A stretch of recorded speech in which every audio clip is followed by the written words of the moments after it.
Hello, everyone. So, what we're looking at today for U.S. history is another dimension of the Great Depression that we're studying this unit. Now, what we're going to see is that the Great Depression, we know how significant it is and where it came from and how it affected people. And another effect it's going to have on society is not just how people experienced it, but how responses to this huge economic affliction is going to change some stuff in government and politics. Dealing with how the government should interact with the economy. Now, these are going to be conversations that had not happened before, using terms that we haven't really used before. So, what this lecture is all about is about going over a lot of terminology in politics, dealing with economic views within politics. And one reason we've held off on talking about these topics until now is because it is the Great Depression that sort of solidifies the way that we still talk about politics and the economy today. Before this, it wasn't quite the same, but starting during the Great Depression, we can start talking about things like being liberal or being conservative, being a Republican, being a Democrat, in the same way that we talk about it today. All right, so here we go. So, one thing to realize about what's going on here is that any of your political or economic views, what they exist upon is called a spectrum. And that is why those side-to-side arrows appeared right there. And that's to say it's not like you are this or you are that, right? It's saying that you fall somewhere along this line of where you view the way politics should be. So we're going to establish some terminology that goes along with this. Now, one thing to realize is that we can separate it into you are this or you are that. And the terminology we use for that are right and left. We're going to talk about the right side of the spectrum first because this is the way sort of old ideas existed back before the Great Depression. So we need to understand about the way things were before we start to see the way things started to change after the Great Depression. So right and left, these ideas come from the French Revolution and just kind of like where they stood in the room of the assembly. Not that interesting of a story. So we're going to break down on where these ideas come from and how they can be more specific as well. So one thing to realize is that when we talk about the right or the left, each of them have their own ideas about economics, and they align to what we call an economic theory. So this is an idea about the way the economy should be, but notice I put right there that it says this is an ideal concept that does not work perfectly when actually put into practice, right? Keep that in mind. It's ideal, it's not always realistic. When we talk about the right side of the political spectrum, we call this classical economics. So it says there that in classical economics, people who believe that think that the business cycle performs best when the government leaves businesses alone to make decisions on their own when it comes to economic stuff. So what that means is those are old ideas from like Adam Smith and laissez-faire economics, the invisible hand, the idea of the government should be hands-off and stay out of stuff. And that's the way the government had been all the way up to the Great Depression. So this is a very old idea, one that existed for a couple hundred years at this point. Now, that's the economic idea that guides the principles of the right, but we can then break this down into different political ideologies. So someone might believe that economic theory, but then they have different political beliefs that fit within that set of economic beliefs. So these might be some terms that you've heard before, some that you haven't. The one that you most likely have heard when we think of someone who is on the right side of the spectrum is that they have conservative beliefs. And what this means when it comes to economics is that conservatives believe that the government should stay less active in the economy, and they think it should provide fewer social services. So conservative means to conserve. So in that way, it's saying we want to conserve or keep things as they have been. We don't want to change a lot of stuff. And you can notice that because these are those old ideas, as I mentioned before, it makes sense conservatives would be on that side. They say, what is doing, or what we're doing now, what is happening is working. We don't think we should change it. All right? Now, if we go further to the right, we're getting further away from any intervention in the economy. And this is what we called reactionary. Someone who has reactionary beliefs thinks that the government should in fact revert to pre-modern policies of no social services given to the people at all. So in the modern world, starting in the late 1800s, governments did start to see, remember when we studied our own progressive movement, that, oh, well, with industrialization, maybe the government should interfere just a little bit to fix the worst problems. Conservatives might even believe with that. They just think that it needs to be very little. Reactionaries would say, no, we need to go to a time before those ideas even existed. So they are reacting to those progressive changes that we studied during the progressive era. Now, if we go even further to the right there, those economic beliefs, we could call those pure capitalism. So someone that's a purist about capitalism. And essentially, if you have perfect capitalism going on, what that means is there's going to be zero government intervention and full freedom of opportunity. What they think is that the less the government interferes, the less that's going to happen. And so they want to let that achieve.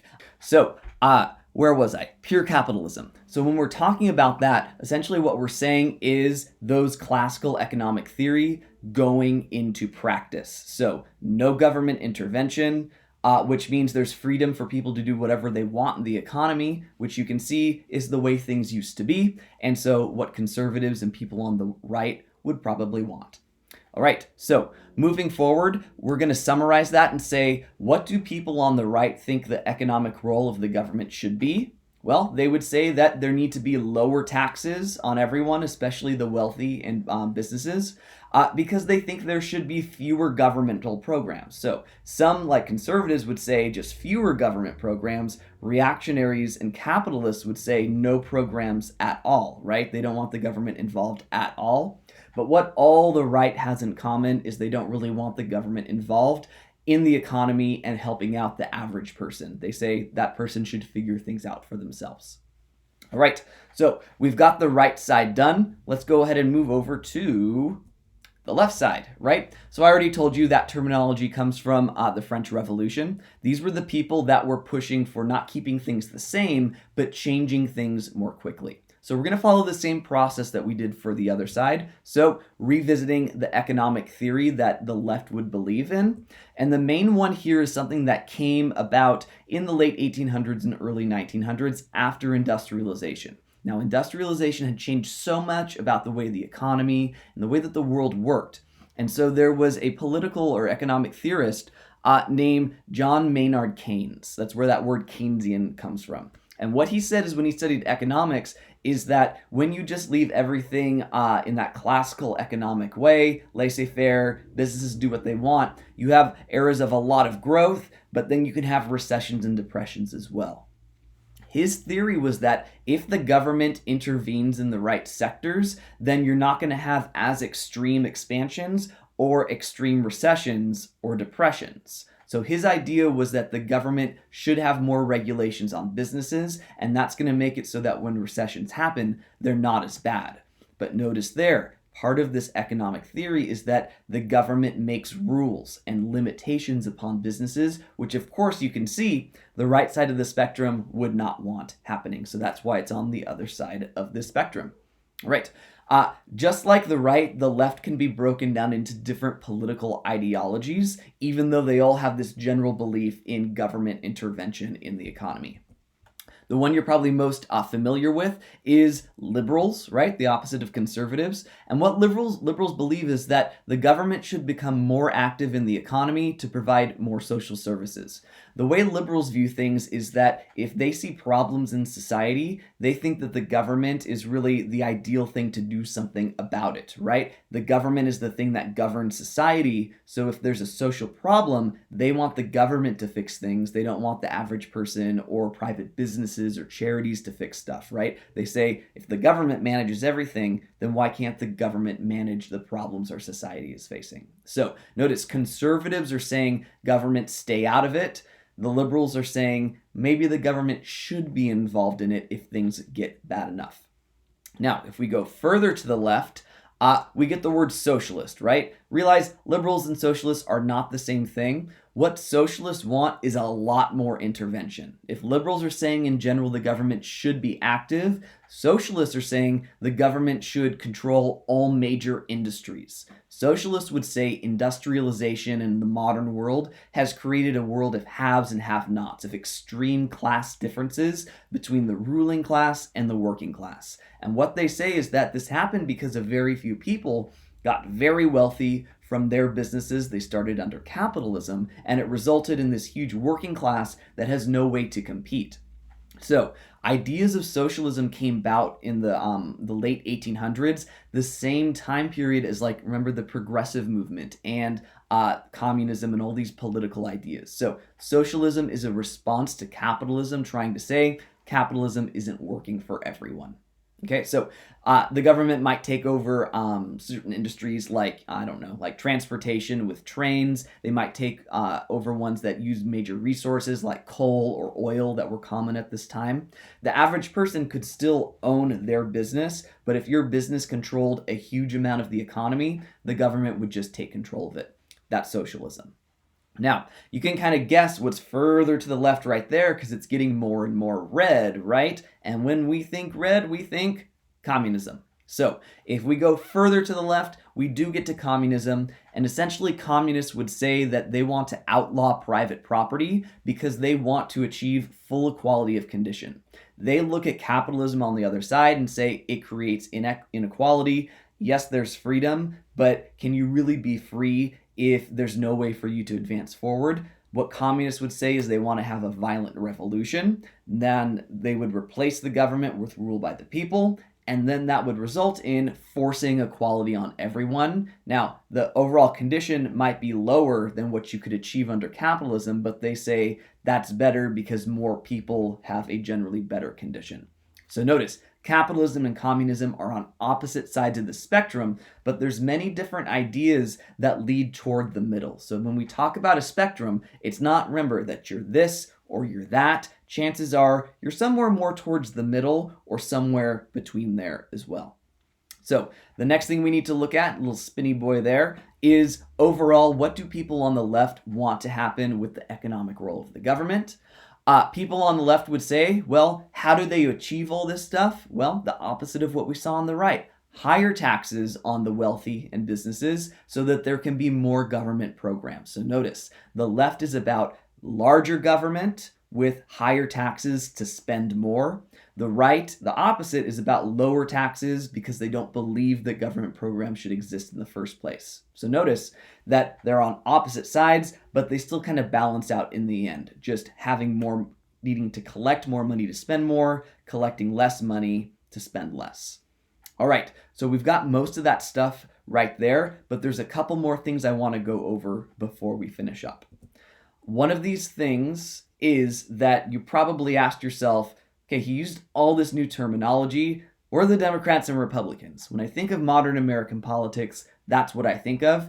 I wanted to hold off on putting those up there for you. And the reason for that is that the parties have moved around on this spectrum over the years. So when we look at where they were during the Great Depression, that's where you see it on the screen right there. So notice, the Democratic Party isn't perfectly where liberals are. It's not where socialism is. But also Republicans aren't perfectly where conservatives are. So what we see is that in this time period, both parties were just a little bit further to the right. So even the Democratic Party was not like full on the government should get involved and fix everything. The Republican Party was a little bit more to the right because what had existed for so long, not intervening. So what we're going to see is when we get up to our time period today, those parties are going to drift a little bit further to the left so that they can be more or less above liberal and conservative. But just know during the Great Depression, they were both just a little bit further to the right.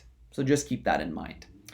There's one last term that I would like to go over with you, and that's just, well, what if you're really none of these? What if you don't view yourself as being on one side or the other? Where you might fall is where many Americans do fall. They call themselves moderate or centrist, sometimes even independent. And ultimately what those terms mean is that they see some sort of value in both ideas. They say, all right, well, maybe I do want the government to help people out if we really need it, but I'm a little bit conservative too because I don't want them doing too much of it. So you're going to find in most modern elections, those moderates, centrists, and independents, people who aren't just a member of one of those parties or say I'm an absolute this or an absolute that, they sway elections because they're going to change to whatever they think is necessary at the time.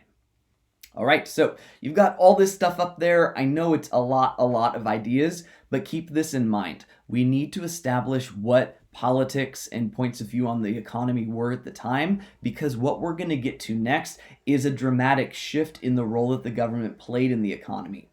It shifted from really never getting involved to one of getting extremely involved, right? So we're going to have more ideas to put on the spectrum later that we'll debrief after a future lesson, and you'll see where the Great Depression and its ideas materialize within the spectrum. But you should know these major terms, especially conservative and liberal, Republican and Democrat.